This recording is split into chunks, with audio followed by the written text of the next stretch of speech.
Doctor Sreevarma ஆயுள் தரும் ஆயுர்வேதா அறுவை சிகிச்சை இல்லா குணம் ஆயுள் கால நிவாரணம். Yesterday courier private limited. Domestic international cargo உங்கள் இல்லம் தேடி வந்து கொரியர் புக்கிங் டெலிவரி செய்து தரப்படும். பிரதமர் நரேந்திர மோடி தலைமையில் இன்று மத்திய அமைச்சரவை கூட்டம் நடைபெறுகிறது. டெல்லியில் இன்று காலை 11 மணிக்கு கூட்டத்திற்கு ஏற்பாடு செய்யப்பட்டுள்ளது. தீவிரவாத தடுப்பு நடவடிக்கை, பாகிஸ்தானுக்கு எதிரான நடவடிக்கை குறித்து இந்த கூட்டத்தில் விவாதிக்கப்பட உள்ளதாக தகவல் வெளியாகியுள்ளது. பாகிஸ்தானுக்கு எதிரான சண்டை நிறுத்தத்தை தொடர்ந்து நடைபெறும் இந்த அமைச்சரவை கூட்டம் மிகுந்த முக்கியத்துவம் பெறுகிறது. தனது திறமையான நிர்வாகத்தால் தான் இந்தியா பாகிஸ்தான் இடையிலான போர் தடுத்து நிறுத்தப்பட்டதாக ட்ரம்ப் மீண்டும் மீண்டும் கூறி வருகிறார்.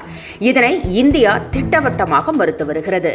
இந்தியா பாகிஸ்தான் நாடுகள் சண்டை நிறுத்தத்திற்கு ஒப்புக்கொண்டதாக இரு நாடுகளுக்கும் முன்னதாகவே ட்ரம்ப் தனது ட்விட்டரில் பதிவிட்டிருந்தது சர்ச்சையை ஏற்படுத்தியுள்ளது. இது தொடர்பாக பிரதமருக்கு எதிராக எதிர்க்கட்சிகள் கேள்விகள் எழுப்பியுள்ளன. அதேவேளையில் பாகிஸ்தான் கெஞ்சியதால் தான் போர் நிறுத்தத்திற்கு ஒப்புக்கொண்டதாக பிரதமர் கூறியிருந்தார். இந்நிலையில் தனது நிர்வாக திறமையால் தான் இந்தியா பாகிஸ்தான் இடையிலான போர் தடுத்து நிறுத்தப்பட்டுள்ளதாக மீண்டும் ட்ரம்ப் கூறியுள்ளார்.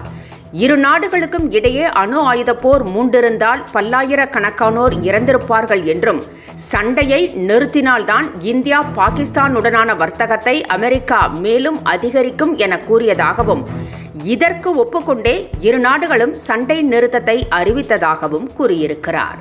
ட்ரம்பின் இந்த கருத்தை மீண்டும் இந்தியா மறுத்திருக்கிறது. இப்படி ஒரு பிரச்சனையே எழவில்லை என வெளியுறவு செய்தி தொடர்பாளர் ரஞ்சித் ஜெய்ஸ்வால் திட்டவட்டமாக தெரிவித்திருக்கிறார். 5 நாள் பயணமாக உதகை சென்றுள்ள முதலமைச்சர் மு.க.ஸ்டாலின் முதுமலை தெப்பக்காடு யானைகள் முகாமிற்கு சென்று பார்வையிட்டார். முகாமில் இருந்த யானைகளுக்கு முதலமைச்சர் மு.க.ஸ்டாலின் உணவளித்தார். முதலமைச்சர் மு.க.ஸ்டாலினின் மனைவி துர்கா ஸ்டாலினும் யானைகளுக்கு உணவு வழங்கினார். நாளை 127வது மலர் கண்காட்சியை முதலமைச்சர் தொடங்கி வைக்கிறார். மேலும் பழங்குடியின மக்களை சந்தித்தும் முதலமைச்சர் உரையாற்றுகிறார். இந்த பயணத்தின் போது பல்வேறு அரசு நிகழ்ச்சிகளிலும் அவர் பங்கேற்கிறார். புதுச்சேரி காவல் நிலையங்களில் தமிழ் மொழியிலேயே எஃப்ஐஆர் எழுதப்பட வேண்டும் என உள்துறை அமைச்சர் அமித்ஷா உத்தரவிட்டுள்ளார். விருப்பப்பட்டால் பிற மொழிகளிலும் எஃப்ஐஆர் நகல்களை கொடுக்கலாம் என்றும் அவர் அறிவுறுத்தியுள்ளார். புதுச்சேரியில் உள்ள குற்றவியல் மசோதா நடைமுறை தொடர்பாக டெல்லியில் நடைபெற்ற ஆலோசனைக் கூட்டத்தில் அமித்ஷா இந்த உத்தரவை பிறப்பித்தார். புதுச்சேரி அரசு பணிகள் குறித்து உயர் அதிகாரிகள் அடிக்கடி கூட்டம் நடத்தவும் அமித்ஷா அறிவுறுத்தினார்.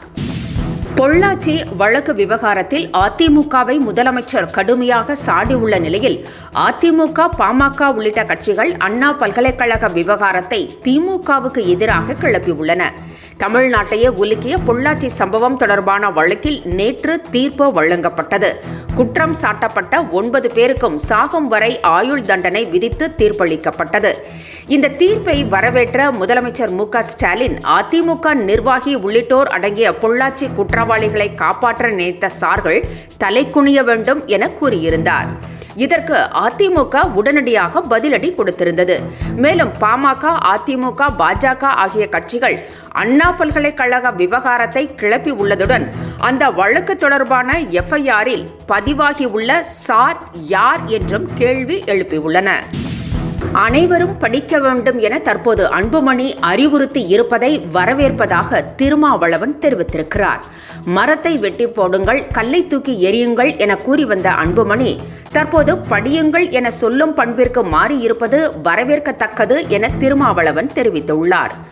மதுரையில் செய்தியாளர்களிடம் பேசிய அவர், புதுக்கோட்டை வடகாடு சம்பவத்தில் தலித் மக்களை தாக்கியது குறித்து வேதனை தெரிவித்தார். மேலும் பொள்ளாச்சி வழக்கின் தீர்ப்பு காயத்திற்கு மருந்து என்றும் திருமாவளவன் குறிப்பிட்டிருக்கிறார். பூமியில் எந்த ஒரு இடத்தையும் துல்லியமாக படம் பிடிக்கும் நுட்பத்தை உடைய கேமரா பொருத்தப்பட்ட EOS 9 செயற்கைக்கோள் வரும் 18ஆம் தேதி விண்ணில் பாய்கிறது. PSLV C-61 விண்கலம் மூலம் இந்த செயற்கைக்கோள் செலுத்தப்படுகிறது. இதில் உள்ள C-பேண்ட் ரேடார் எந்த ஒரு சீதோஷ்ண நிலையிலும் பூமியின் பரப்பை தெளிவாக படம் பிடிக்கும். சந்தானம் நடித்துள்ள டிடி நெக்ஸ்ட் லெவல் திரைப்படத்தில் ஸ்ரீனிவாசா கோவிந்தா பாடலில் அவர் திருப்பதியையும் வெங்கடாஜலபதியையும் அவமதித்து விட்டதாக புகார் எழுந்திருக்கிறது.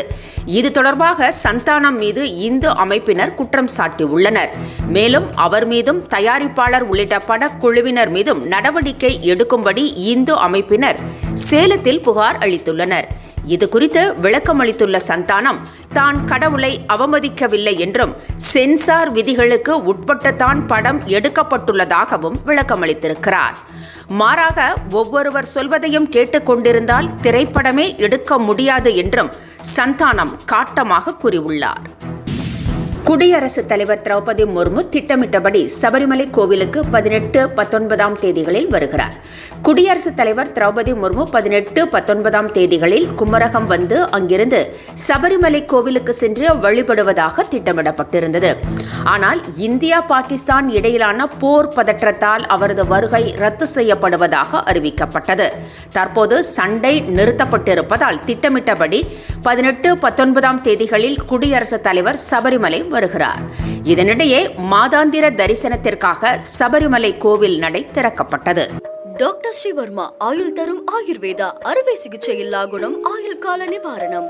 Branch express courier private limited domestic international cargo உங்கள் இல்லம் தேடி வந்து கொரியர் புக்கிங் டெலிவரி செய்து தரப்படும். என்றும் உங்களுடன் மை இந்தியா. முக்கிய செய்திகளை உடனுக்குடன் தெரிந்து கொள்ள சப்ஸ்கிரைப் பண்ணுங்க, பெல் பட்டனை பிரஸ் பண்ணுங்க. என்றும் உங்களுடன் மை இந்தியா.